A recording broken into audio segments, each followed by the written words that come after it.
Boa noite. Hoje é um dia de muita alegria estarmos aqui na casa do Senhor. Quantos estão felizes com Jesus nessa noite? Aleluia. Então vamos nos colocar de pé, estenda a sua mão em direção à minha vida, peça para que o Senhor fale com você através da minha vida, amém? Senhor, meu Deus, meu Pai amado, nós estamos aqui, Pai, na Tua casa para engrandecer, Senhor Deus, o Teu santo nome. Pai, nós estamos aqui após esse momento de adoração, Senhor Deus, onde nós entoamos hinos, cânticos até o Senhor, até o Teu altar santo. Pai, que nesse momento da palavra o Senhor possa me usar poderosamente. Que não seja eu, mas que seja o Senhor falando, meu Pai. Que eu possa ser usado como um vaso nas Tuas mãos. E que o Senhor possa derramar a Tua palavra para a Tua amada igreja. Em nome de Jesus, amém. Amém. Os irmãos podem se assentar. Vamos abrir a palavra do Senhor em Zacarias, capítulo 1, versículo 7. Livro de Zacarias, capítulo 1, versículo 7.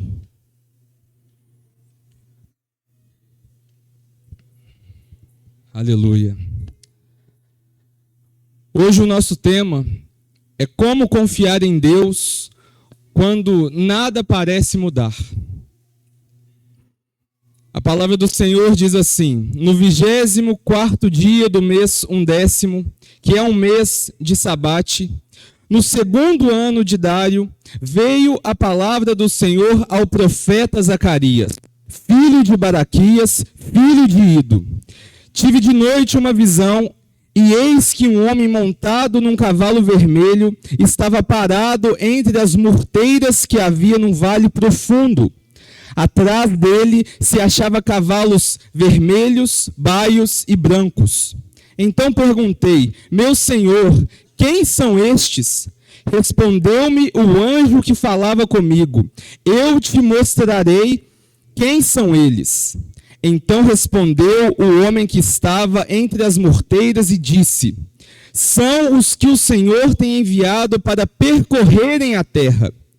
Eles responderam ao anjo do Senhor que estava entre as morteiras e disseram: nós já percorremos a terra, e eis que toda a terra está agora repousada e tranquila.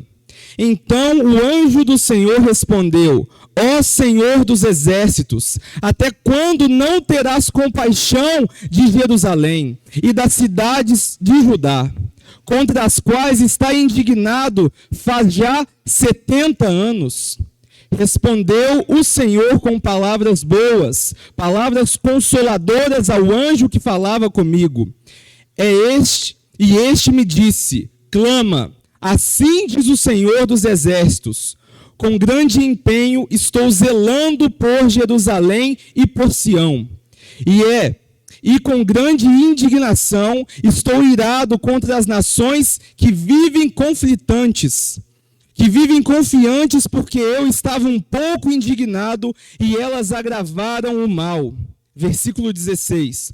Portanto, assim diz o Senhor: voltei-me para Jerusalém com misericórdia.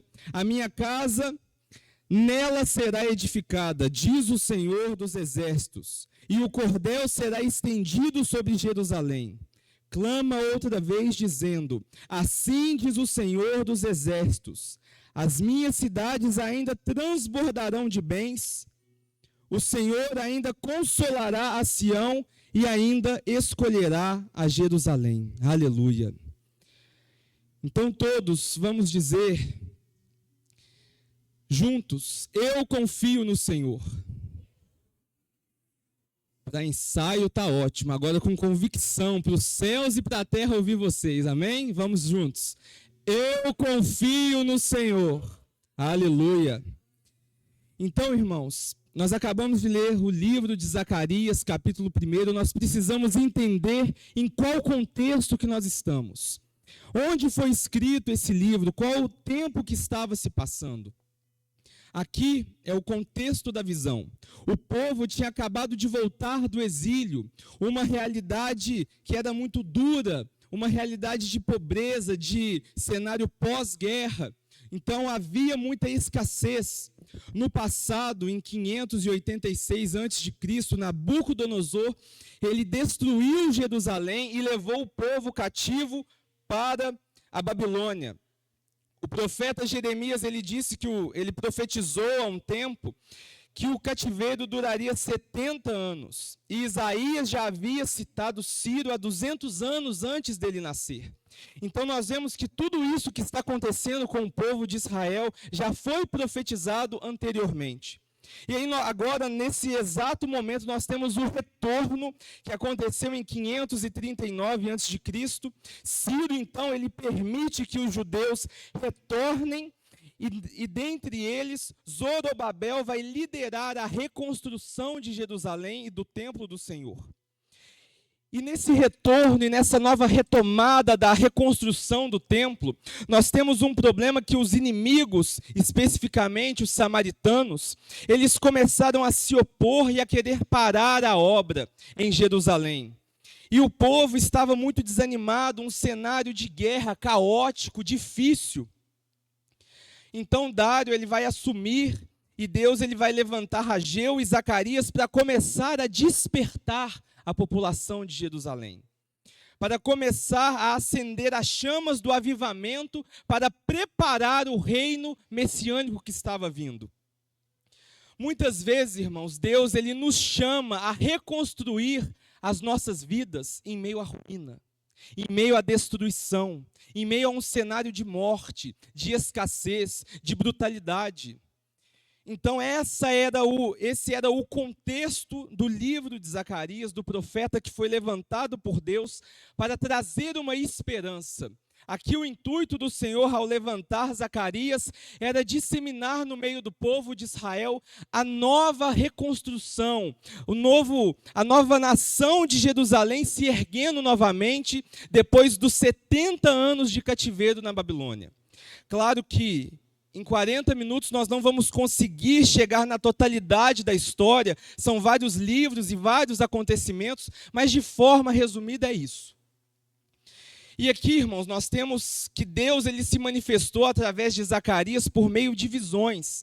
E também nós não teremos tempo de ver qual é o significado de cada uma delas, porque é um livro poético que tem várias ilustrações, mas nós vamos pegar o principal desse primeiro capítulo, amém? Então os irmãos depois puderem ler, é uma leitura muito boa. Então aqui, irmãos, nós vemos a visão das murtas e dos cavalos. Uma visão simbólica que era a realidade espiritual daquele povo. O lugar onde ele estava era um vale profundo. Aqui estudiosos vão dizer que era o vale de Cedron, que era o vale daquela região. E ele era cheio de murtas. Essas murtas eram plantas da época, nativas ali. Era comum, simples, mas viçosas. E elas representavam o povo de Deus, o povo de Israel, por quê? Eles estavam numa condição de humilde, mas porém preciosos. O personagem central dessa visão que nós acabamos de ler é o anjo do Senhor, o homem que estava em cima do cavalo vermelho. Essa encenação, essa visão aqui que Zacarias teve desse homem representa Cristo antes da encarnação, antes dele vir à terra. E os outros cavalos, os vermelhos, baios e brancos, representavam os anjos do Senhor que eram mandados para inspecionar a terra. Eles vieram para a terra com uma missão de fazer um relatório, o que estava se passando nos dias do profeta. E o relatório que aqueles anjos trazem é que a terra estava tranquila, que ela estava repousada e tranquila. Ao primeiro momento, isso parece ser um ponto positivo. Porém, para Israel é algo negativo porque as nações ao redor de Israel, de Jerusalém, estavam vivendo paz, estavam vivendo tranquilidade e eles estavam na pobreza, na miséria, em ruínas, por conta da guerra que havia passado, do cativeiro que eles haviam enfrentado. E muitas vezes, irmãos, o mundo parece estar muito bem. A vida das pessoas, para além do nosso campo de visão, nós achamos que está todo mundo bem. Parece que somente nós que não conseguimos, somente nós que não conseguimos vencer, somente nós que temos lutas, a vida de ciclano, de fulano está ótima, ele muda de emprego, ele muda de casa, ele muda de carro, ele troca de telefone, ele troca de roupa. Então aqui para nós, irmãos, é esse cenário onde tudo para os outros parece estar bom e proveitoso, enquanto nós estamos afundados em ruínas. Enquanto nós estamos no desespero, enquanto nós olhamos ao nosso redor e nós vemos as ruínas do que outrora nós tínhamos. Só que aqui, irmãos, nós vemos também que Deus, Ele vê tudo. Nada passa do olhar de fogo do Senhor. Aqui os anjos dele estão a todo momento olhando para cada um de nós aqui na terra. Na sua vida normal, secular, nós não conseguimos ver a nossa dimensão, ela é horizontal, nós não temos a visão vertical do mundo espiritual. Nós conseguimos ver somente aquilo que os nossos olhos conseguem ver. Mas a todo momento nós estamos sendo observados pelo Senhor. A todo momento Ele está olhando por cada um de nós. E nós vemos que o anjo do Senhor, no versículo 12, é Cristo intercedendo em favor do povo. Como Ele faz com cada um de nós. Olha o que o anjo do Senhor, representado aqui na figura de Cristo, diz: até quando não terás compaixão de Jerusalém? Aqui é Jesus orando pelo povo. Jesus intercedendo por aquele povo que estava naquela situação de ruína, naquela situação de desespero. Isso, irmãos, nos mostra que Jesus está sempre orando pelo seu povo. Ele está sempre intercedendo pelas nossas vidas. O povo aqui nessa condição, nesse tempo que eles estavam, não conseguiam enxergar essa intercessão. Cristo aqui representado pelo anjo do Senhor, perguntando até quando que não terás compaixão de Jerusalém? Cristo faz isso com cada um de nós hoje. Só que nós não vemos. Só que nós não temos os olhos espirituais abertos para ver o nível de amor e de compaixão que Deus tem com cada um de nós. Isso aponta, irmãos, para nós o ministério eterno de Cristo, Ele como sumo sacerdote, aquele que vai até o Pai interceder por cada um de nós. Ele intercedia já no Antigo Testamento, ele intercedeu quando esteve na terra, em João 17, e ele intercede nos céus por nós até hoje. A aplicação, irmãos, dessa intercessão do Senhor é que, mesmo quando nós não entendemos, Jesus ele está intercedendo por cada um de nós. Mesmo quando você não vê mais nada, quando o desespero bateu na sua porta, Cristo ele está intercedendo em seu favor. Ele está dizendo ao Pai: Pai, até quando vai durar o sofrimento do meu servo? Ele tem sido fiel, ele tem sido íntegro. Até quando vai durar? Cristo está fazendo isso por cada um de nós. E qual foi a resposta que o anjo do Senhor obteve? Respostas consoladoras de Deus, palavras boas. O cenário ainda não tinha mudado, não havia nenhuma mudança palpável, mas Deus ele falava palavras consoladoras. Importa mais, irmãos, a disposição que está o coração de Deus para cada um de nós do que a situação que nós nos encontramos. Irmãos, nós temos um Deus todo-poderoso, que quando Ele está falando que vai voltar a transbordar, que Jerusalém vai voltar a ser reconstruída, que vai acontecer. Ainda é ruína, ainda é morte, ainda é desespero, mas você vai voltar a reconstruir. Você vai ter uma recuperação no Senhor. Isso é o que Deus faz por cada um de nós. Irmãos, mesmo quando tudo parece difícil, o coração de Deus, ele está cheio de misericórdia. Ele está cheio de amor. Nós temos um Deus que ele é tardio no irar-se, mas ele é grandioso em misericórdia e compaixão. Porque se o Senhor fosse grande no irar-se, nós já estaríamos fulminados, nós já estaríamos mortos. Mas o Senhor, Ele nos ama. Então não se apegue àquilo que você vê, àquilo que os seus olhos conseguem ver, mas se apegue àquilo que Deus falou para você. E Deus está falando para cada um de nós hoje, que Jerusalém vai voltar a ser reconstruída, que o reino está vindo e está próximo para as nossas vidas. Deus, Ele zela pelo seu povo. No versículo 14 vai dizer: estou zelando por Jerusalém.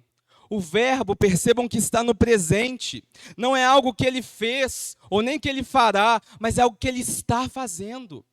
Perceba que foi usado no verbo o gerúndio, ou seja, quando algo começou no passado, mas está ocorrendo até agora. Então, lá no passado, Deus estava zelando pelo seu povo, e hoje Ele continua zelando por cada um de nós. Quando Deus, Ele nos disciplina, irmãos, é um zelo, é um amor, é um cuidado. Mesmo que nós não conseguimos entender, mesmo que nós nos revoltemos com o não do Senhor. Quantos de nós já não passamos por um período de deserto, onde parecia que os céus estavam de bronze e que as nossas orações não passavam do teto? Isso foi a mão do Senhor. Sabe por quê, irmãos? Porque Deus, Ele não é um Deus sádico, não é o mal pelo mal, não é o seu sofrimento pelo seu sofrimento, mas até no seu sofrimento, Deus, Ele usa para fortalecer você, para te ensinar algo, para te amadurecer. Então, sempre que você estiver passando por uma situação difícil, jamais diga: ó Pai, por que o Senhor me abandonou? Porque Deus não nos abandona. Ele sempre está conosco. Deus, Ele se ira contra as nações. Versículo 15, as nações da Síria, da Babilônia, foram instrumentos de disciplina para o povo de Jerusalém, para o povo de Israel. Mas eles abusaram, eles excederam a medida, passaram do ponto. Por quê? O que a história da Bíblia nos conta? Que o povo de Israel se afastava do Senhor, começava a adorar outros deuses, permitia que a idolatria entrava na sua terra, e o que acontecia? Deus usava as nações vizinhas para castigar Israel, para castigar Jerusalém. E impérios volumosos e impiedosos se levantavam contra esse povo. Só que aqui, irmãos, eles excederam, passaram da medida. Até o seu inimigo, ele só pode ir até onde Deus mandar. Senão ele vai ter que se ver com Deus Todo-Poderoso. Quando passa da medida, Deus, ele se levanta do seu trono e ele começa a olhar para as nossas vidas. Um Deus Todo-Poderoso. Deus, ele se levanta contra elas. O Senhor não permite que o sofrimento do povo seja sem propósito. Deus, Ele promete então no versículo 16 e 17 a restauração. O templo será reconstruído. Jerusalém será medida novamente, ou seja, aqui está falando da reconstrução, que vai ser medido, vai tirar as medidas da obra. As cidades transbordarão de bens. O Senhor ainda escolherá Jerusalém. Isso aqui é para você, irmãos. É para cada um de nós. Deus, Ele está olhando para você que está em ruínas e está dizendo: eu ainda te escolherei. Você ainda será reconstruído. Você ainda voltará a ver a vida. Deus, Ele restaura, Ele reconstrói, Ele prospera e Ele renova a sua igreja. Irmãos, não importa a situação que você estiver, Deus, Ele é capaz de reconstruir e de fazer cair sobre você bênçãos sem medidas, que você mesmo não vai conseguir imaginar. Que como a diaconisa Loisiane pregou na sexta-feira, que você não vai nem mensurar aonde Deus vai te levar. Só, irmãos, que o livro de Zacarias nos ensina algo fundamental. algo crucial para que essa então reconstrução acontecesse. Através dessas visões que Zacarias teve, qual foi o ponto-chave, o ponto central? O que nós podíamos dizer assim, Deus está mandando isso para o povo. A mensagem para o povo era: não siga os passos dos seus antecessores, não sigam os passos daqueles que antecederam a vocês, mas se arrependam, voltem para o Senhor, se arrependam dos seus pecados, tenham uma vida reta com o Senhor, e vocês serão reconstruídos. Essa era a mensagem, porque se aquela geração, ela não fosse voltada para o Senhor, não fosse reavivada, o reino messiânico que estava vindo, não poderia acontecer, irmãos. Então tudo isso é projeto e propósito do Senhor. Até as coisas que nós não entendemos. Então Deus, irmãos, Ele vê tudo. Nada escapa dos olhos do Senhor. Nada. O mundo pode estar em paz, os seus, à sua volta pode estar prosperando. E você em crise. Isso pode acontecer. Você pode estar numa situação onde você olha para os lados e você vê como esse povo. Está todo mundo bem, está todo mundo prosperando, está todo mundo conseguindo, e eu estou em ruínas. Mas isso não significa que Deus te abandonou. Isso não é medida para mensurar o amor que Deus tem por você. Cristo, Ele intercede continuamente por cada um de nós. A disciplina do Senhor é um sinal de amor e de zelo. Por quê, irmãos? Por que Ele levantou profetas? Por que Ele levantou pessoas para falar com o povo de Jerusalém? Porque Ele os amava, assim como Ele nos ama. Sabe por quê, irmão? Sabe qual é a pior coisa que Deus pode fazer com cada um de nós? Nos entregar a nós mesmos. Porque nós não temos limites. A nossa perversidade, a nossa carne, não tem limites para o mal. Que é acabar com cada um de nós, nos entregue à mão de nós mesmos. Então, irmãos, quando você recebe uma dura palavra do Senhor de: ei, filho, se arrependa, volte para mim. Isso é o amor do Senhor. Porque Deus não levanta gerações que Ele não quer reinar com elas. Deus nos exorta, Deus nos aconselha, Deus nos corrige, nos disciplina, porque muito em breve Ele quer que nós reinemos com Ele, para que nós possamos ver a nova Jerusalém, para que nós possamos ver Cristo como noivo, vindo resgatar a sua noiva. Por isso que Cristo, que Deus, Ele nos disciplina. Ele fala: filho, volta para o caminho, você está no caminho errado, volta que ainda dá tempo. A última palavra sempre é de restauração e de esperança. Não importa o quão fundo nós possamos chegar, não importa, irmãos. Quando nada parece mudar, lembre-se que Deus, Ele está agindo nos bastidores. Lembra que nós enxergamos aqui, no plano material, mas que nós não temos a dimensão do que as mãos do Senhor estão fazendo por cada um de nós. Que nós não temos a dimensão do poder que Deus tem. Nós não temos a dimensão, irmãos. Ele disciplina, mas Ele também traz as palavras consoladoras. Ele ainda escolhe e restaura a sua igreja. Mesmo no meio dos escombros, Deus, Ele tem o poder de reconstruir a sua história. Basta você fazer a seguinte pergunta. Está na hora. Amém. Glória a Deus. Então basta a cada um de nós fazer a seguinte pergunta: nós estamos prontos e preparados para ser essa geração? Para ser essa geração que vai seguir os passos de Cristo, que vai seguir aquilo que o Senhor está nos alertando, aquilo que Ele está nos revelando em sonho, através da vida da irmã? Será que nós vamos ser essa geração que vai se voltar para o Senhor e que vai reinar com Cristo? Ou nós seremos a geração do cativeiro? Ou nós seremos a geração que reiteradas vezes abandonou o Senhor e teve que vir os inimigos, teve que vir a guerra sobre a nossa casa, para que nós possamos voltar? O povo aqui deu um exemplo de 70 anos. Muitos aqui não têm isso de vida. Pessoas morreram no cativeiro. Então, irmãos, é uma escolha, é uma decisão.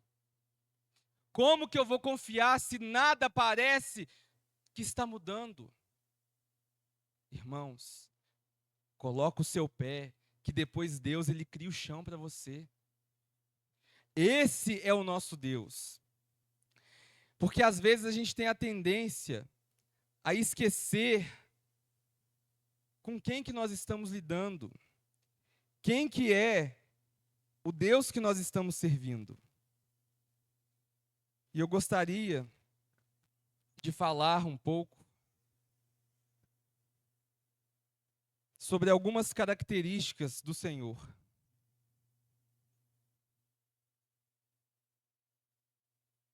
Amém? Fica aí comigo. Então, irmãos, quem que é o nosso Deus? Jesus, ele é aquele que o Pai e o Espírito Santo, antes da fundação do mundo, traçou um plano de salvação para mim e para a sua vida. Tem noção do nível do amor que nós estamos? Ele é aquele que criou os céus e a terra, quem sustenta tudo, o universo com a palma da sua mão. Que se juntasse todas as águas dos oceanos, dos rios, que ele colocaria na palma da sua mão. Irmãos, é um Deus todo-poderoso, que chama à existência aquilo que não existia. Ele é o Verbo que se fez carne. Ele é o filho de Davi.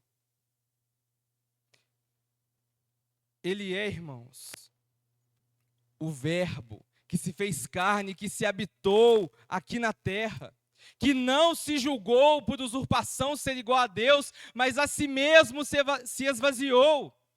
Ele veio à terra, se despiu de toda a sua majestade e glória, para salvar a mim e a você.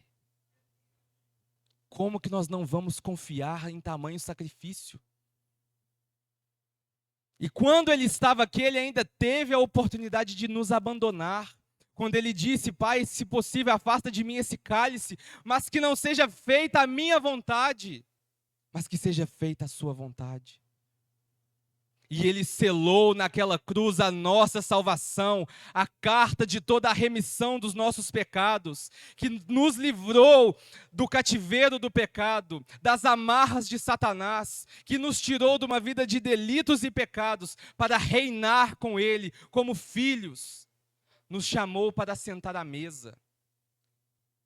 Ele é o pão da vida, a luz do mundo, o supremo pastor, a ressurreição e a vida.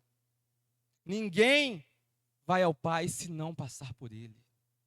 Ele é o nosso caminho. Então, irmãos, dá para confiar nele. Vale a pena confiar nele. Porque todo o poder foi dado ao nome de Jesus. Sempre que nós venhamos a enfrentar uma batalha, vá contra essa batalha, vá contra essa doença, contra essa crise financeira, no nome daquele que tem poder, daquele que foi dado autoridade, todo poder nos céus, na terra e debaixo da terra, foi dado no nome de Jesus, aquele que venceu a morte, aquele que venceu o pecado, que veio aqui na terra, sentiu o que nós sentimos, que foi crucificado, mas cumpriu a missão, mas que não desistiu de cada um de nós, mesmo que nós aqui não merecíamos. Então, irmãos, nós estamos em uma relação onde a outra parte fez tudo por nós, tudo por nós. Não há nada que Jesus tenha que nos dar, porque tudo Ele já nos deu naquela cruz. porque era para nós estarmos pregados lá. Não por algo que não fizemos, como foi o caso dele, mas por algo que nós fizemos e nós praticamos todos os dias, que é o pecado. Porque aquele que dizer que não peca, já pecou. Essa é a nossa natureza. Então é disso que o Senhor estendeu a mão dos céus e nos resgatou. Então, irmãos, confie no Senhor. Você não está conseguindo ver, mas a mão do Senhor está sobre a sua vida. Mas Ele está agindo nos bastidores, Ele está levantando as cidades, Ele está reconstruindo a sua vida. Você só não está vendo ela ainda, mas já está sendo reconstruído, já está sendo medido a obra da sua vida, irmãos. Antes da fundação dos céus e da terra, já tinha um plano de salvação para a sua vida. Você acha mesmo que o Senhor vai te desamparar? Que você não pode confiar nele? Nós podemos confiar nele de olhos fechados. Amém? Então se coloque de pé. Aleluia, santo, santo é o teu nome, Jesus. Feche seus olhos, fale com o Senhor nesse momento. Deus, Pai, nós estamos aqui para te agradecer por esse momento, Pai, por essa palavra. Senhor Deus, nos ensina, Pai, a sermos mais dependentes do Senhor, que nós possamos confiar mais no Senhor, porque o Senhor é aquele que fez tudo por nós, que mudou a história da nossa vida. O Senhor é aquele que restaura as nossas vidas, que consola o nosso coração no momento do sofrimento. Pai, o Senhor é aquele que permite com que as lágrimas venham, mas o Senhor também é aquele que enxuga as lágrimas. O Senhor é aquele que permite com que nós venhamos a chegar na cova, mas que o Senhor nos livra na cova. Que o Senhor permite com que nós cheguemos até a fogueira, mas que lá o Senhor nos liberta e que o Senhor passeia conosco lá dentro. Pai, o Senhor é aquele que está sempre conosco, que traçou um plano de salvação para cada um, que age nos bastidores, que intercede por nós, que é bondoso e misericordioso, mesmo que nós não mereçamos. Pai, o Senhor não nos abandonou. Nós cremos no Senhor. Nós cremos que o Senhor tem o poder de mudar as nossas vidas, de reconstruir aquilo que foi destruído, de chamar à existência aquilo que ainda não existe. Pai, nós cremos que o Senhor é todo-poderoso, que o Senhor, se disser uma palavra, céus e terra param, que o universo obedece. E nós cremos, Pai, que o Senhor restaura, que o Senhor reacende a esperança, que o Senhor reaviva os corações. Pai, nós te pedimos que em nome de Jesus, nós possamos ser como esse povo, Pai, que voltou para o Senhor, e que nós possamos muito em breve ver Jerusalém reconstruída, que os sonhos de cada um, as dificuldades, possam, Senhor Deus, ser amparadas pela sua mão poderosa. Mostra para cada um de nós que há Deus em Israel, aleluia. Pai, nós cremos na Tua palavra, nós cremos na Tua obra, e nós muito em breve vamos profetizar sobre o vale de ossos secos, e a vida vai começar a brotar daquele vale, meu Pai. Nós cremos que o Senhor tem esse poder. Pai, nós temos aqui pedidos de restauração de lares, Senhor Deus, de saúde. Pai, então que o Senhor possa estar intervindo em cada um desses pedidos, porque o Senhor tem todo o poder. Pai, nós cremos no Teu santo nome, e nós Te agradecemos, por mais que nós não temos nenhum mérito, mesmo assim, o Senhor nos escolheu. E nós somos gratos por isso, Pai. Por isso nós Te louvamos e Te bendizemos, hoje até o dia que o Senhor voltar, em nome de Jesus, amém. Aplauda ao Senhor, santo, santo é o Teu nome, Jesus. Aleluia.